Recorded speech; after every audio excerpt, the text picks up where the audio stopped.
उन्होंने वहाँ कहा था कि बीजेपी के साथ जब तक हम जिंदा हैं तब तक बीजेपी के नेताओं के साथ हमारी दोस्ती रहेगी। अलग हो गए इसका क्या मतलब है?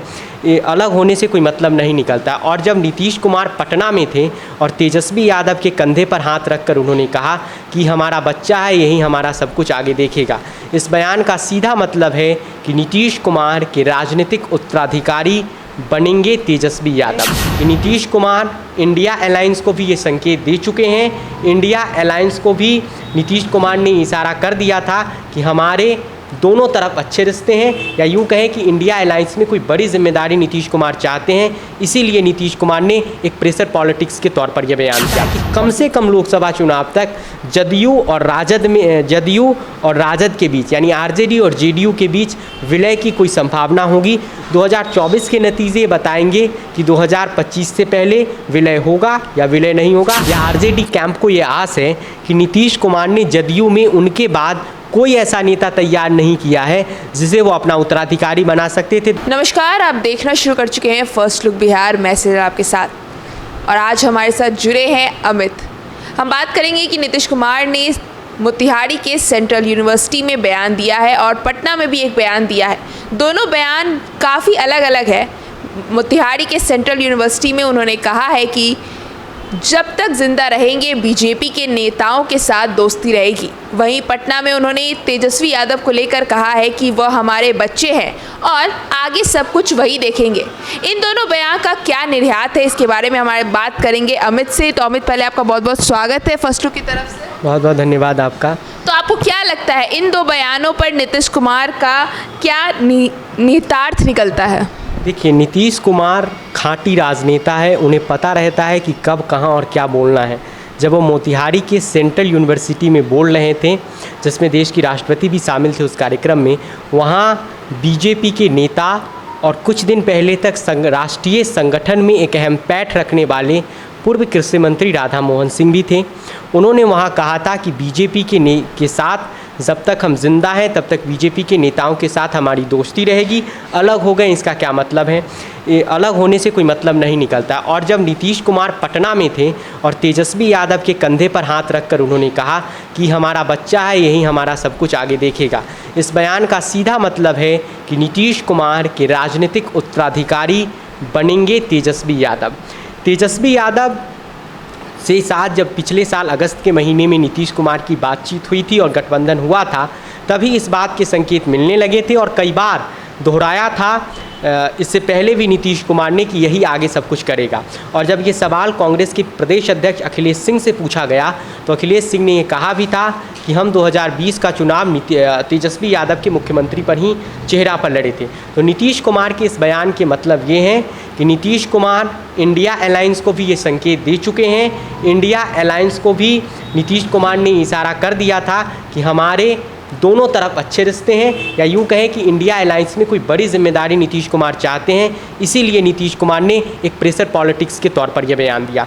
और दूसरा बयान कि तेजस्वी यादव हमारा बच्चा है, यही सब कुछ आगे देखेगा, इस बयान के साथ उन्होंने आरजेडी के कार्यकर्ताओं को, नेताओं को ये फिर भरोसा दिलाया कि हमारे बाद तेजस्वी यादव ही मुख्यमंत्री बनेंगे, यानी उनके राजनीतिक उत्तराधिकारी बन जाएंगे। इसके ज़रिए नीतीश कुमार ने अपने एजेंडे को साफ कर दिया है।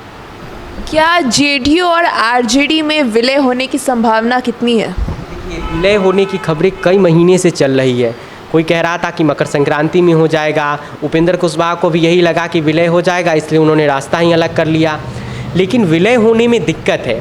बड़ी पार्टियों के राष्ट्रीय अध्यक्ष जो होते हैं वे आसानी से बदल जाते हैं, लेकिन कोई भी क्षेत्रीय दल आप देख लीजिए जिनका राष्ट्रीय अध्यक्ष बरसों तक नहीं बदलता है। आप देखिए, राजद को बरसों से, जब से बना है तब से लालू यादव अध्यक्ष हैं। समाजवादी पार्टी देख लीजिए, अखिलेश यादव, मुलायम सिंह यादव, अखिलेश यादव। जेएमएम देख लीजिए, शिबू सोरेन, हेमंत सोरेन। शिवसेना देख लीजिए जिसमें बाला साहेब ठाकरे, उद्धव ठाकरे। दक्षिण भारत चलिए, डीएमके देख लीजिए, करुणानिधि, एमके स्टालिन। तो क्षेत्रीय पार्टी में जो अध्यक्ष का पद होता है वो कोई आसानी से छोड़ता नहीं है। तो अब अगर आरजेडी और जेडीयू का विलय हो गया तो नीतीश कुमार अध्यक्ष बन जाएंगे, ऐसी खबरें हैं, और तेजस्वी यादव मुख्यमंत्री बन जाएंगे। तो क्या जो पार्टी लालू यादव ने खड़ी की थी, क्या सिर्फ मुख्यमंत्री बनने के लिए, तेजस्वी यादव को मुख्यमंत्री बनाने के लिए इतनी बड़ी पार्टी जो आरजेडी है, जिसका विलय तेजस्वी यादव ने केरल में जाकर कुछ लोगों से कराया, आप कुछ पार्टियों का, क्या अध्यक्ष पद छोड़ेंगे लालू यादव? क्योंकि जो क्षेत्रीय दल का अध्यक्ष होता है उसका अपना रिसोर्स होता है, संगठन को वो खड़ा करता है। इसके अलावा उनके कोषाध्यक्ष होते हैं, उनका कोष अलग होता है जहाँ से इलेक्शंस में वो खर्चा करते हैं। तो कोई भी क्षेत्रीय दल का अध्यक्ष इतनी आसानी से अध्यक्ष पद छोड़ दें, ये मुमकिन नहीं होता है। इसलिए मुझे नहीं लगता है कि कम से कम लोकसभा चुनाव तक जदयू और राजद के बीच, यानी आरजेडी और जेडीयू के बीच विलय की कोई संभावना होगी। 2024 के नतीजे बताएंगे कि 2025 से पहले विलय होगा या विलय नहीं होगा।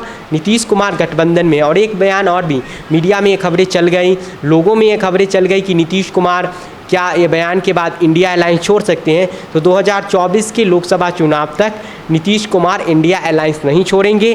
बीजेपी ने कहा था कि हम उन्हें लेंगे नहीं, तो नीतीश कुमार ने कोई दरख्वास्त भी, कोई चिट्ठी भी नहीं भेजा है बीजेपी को कि हमें ले लो। 2024 के चुनाव के बाद तय होगा कि नीतीश कुमार का अगला कदम क्या होगा। फिलहाल दूर दूर तक ये नज़र नहीं आता है कि जदयू और आरजेडी का विलय हो जाए। तो क्या जेडीयू नीतीश के अलावा कोई और नेता तलाश पाई है या नहीं?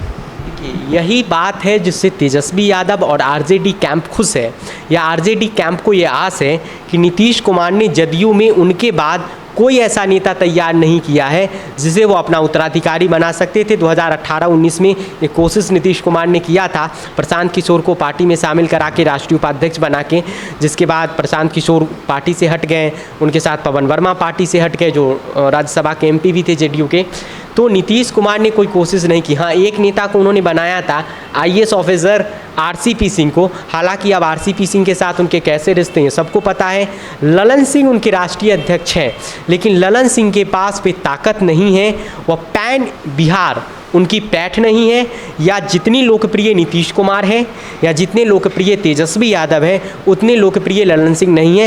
हो सकता है कि ललन सिंह मुंगेर कॉन्स्टिट्यूंसी में बहुत लोकप्रिय हों, बिहार के अलग अलग ज़िलों में उनके पहचानने वाले हो, उनके लोकप्रियता हो, लेकिन वो उस लायक उनकी लोकप्रियता नहीं है जो नीतीश कुमार और तेजस्वी यादव के पास है। और यही भरोसा है, वजह है कि तेजस्वी यादव मुख्यमंत्री अब तक अगर नहीं बने हैं और उन्हें आस है कि नीतीश कुमार उन्हें मुख्यमंत्री बना देंगे, तो इसके पीछे एक वजह ये भी है क्योंकि आरजेडी भी ये समझती है कि नीतीश कुमार अगर छोड़ देंगे या नीतीश कुमार जब सीएम की कुर्सी छोड़ेंगे तो जेडीयू में कोई ऐसा नेता अभी तक तैयार नहीं हुआ है जिसे नीतीश कुमार अपना उत्तराधिकारी बना दें।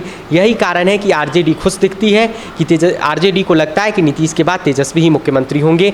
इसके अलावा कोई ऐसा नेता जदयू में तो नहीं है नीतीश कुमार के अलावा कि वह जेडीयू को लीड कर सकता है, लेकिन वह प्रदेश में मुख्यमंत्री बन जाए या प्रदेश में बहुत ज़्यादा लोकप्रिय हो नीतीश कुमार के बाद जेडीयू में, ऐसी कोई नेता बिहार में फ़िलहाल जेडीयू के पास नहीं है। तो फिलहाल जेडीयू के पास कोई ऐसा ऑप्शन नहीं है जो नीतीश कुमार के बाद मुख्यमंत्री का कुर्सी संभाले। तो जो विलय की खबरें हैं, तो क्या लगता है कि विलय ये 2024 के बाद भी नहीं ही होगा, क्योंकि नीतीश कुमार के बाद तो कोई है नहीं पार्टी में? देखिए, 2024 के लोकसभा चुनाव के परिणाम तय करेंगे कि दोनों पार्टियों का अलग अलग अगला कदम क्या होगा, क्योंकि राजनीति मैथमेटिक्स नहीं है, वह केमिस्ट्री है, वे संभावनाओं का खेल है। राजनीति में कभी भी कुछ हो सकता है। जो नीतीश कुमार 1994 में लालू प्रसाद यादव से बगावत करके उनके खिलाफ लड़े थे, वही उनके साथ 2 बार सत्ता चला रहे हैं। तो ये सब चलता रहता है सियासत में। 24 के नतीजे तय करेंगे कि नीतीश कुमार का अगला कदम क्या होगा, राजद का अगला कदम क्या होगा, जेडीयू का अगला कदम क्या होगा। अगर बुरी तरह बिहार में हार गए तो नीतीश कुमार बीजेपी के साथ भी जा सकते, इसमें कोई दो राय नहीं है। और अगर इंडिया अलायंस अच्छा परफॉर्मेंस बिहार में कर ले, देश में कर ले, तो हो सकता है नीतीश कुमार केंद्रीय राजनीति में आ जाए और बिहार की कमान तेजस्वी यादव को सौंप दें। लेकिन आरजेडी और जेडीयू का फिलहाल 2024 तक विलय नहीं है। दोनों पार्टियां सीट शेयरिंग के साथ चुनाव लड़ेंगी, आपस में कितनी कितनी सीटों पर लड़ना है। हो सकता है कि जेडीयू थोड़ी ज़्यादा सीट पर लड़ ले, राजद थोड़ी कम सीट पर लड़ ले, 1-2 सीटों पर। ये सब तय वहाँ हो जाएगा, कोई दिक्कत होगी नहीं। लेकिन विलय जैसी खबरें ये बहुत मुश्किल है। बहुत बहुत धन्यवाद अमित। जैसे कि हमने बात किया कि आरजेडी और जेडीयू का सारा विलय की जो भी खबरें हैं, 2024 तक तो ऐसी कोई चीज़ होने की संभावना नज़र नहीं आ रही है। अब 2024 के इलेक्शन के रिजल्ट पर निर्भर करेगा कि आगे जेडीयू और आरजेडी साथ रहते हैं या उनका विलय हो जाता है। तो इस खबर के लिए बस इतना ही, और खबरों के लिए बने रहिए हमारे साथ। हमारे फेसबुक चैनल को लाइक कीजिए, हमारे यूट्यूब चैनल को सब्सक्राइब कीजिए। धन्यवाद।